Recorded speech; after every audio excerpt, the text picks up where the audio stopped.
Hey guys, in this video I will show you how to allow friends to join your private server in Blox Fruits. Alright, let's begin. First, go to roblox.com and once you're on the homepage, click the three lines at the top left corner. From the menu, select Inventory. Scroll down until you see Private Servers, then hover over it and click My Private Servers. You will see a list of your private servers. Click on the private server you want to allow your friends to join. Scroll down until you see three dots, then click on them and select Configure. In the settings, look for the option labeled Friends Allowed.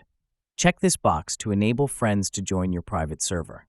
Once you check it, you should see a message saying Successfully Changed Friends Allowed. Refresh the page, and you will see that your friends can now join your private server in Blox Fruits.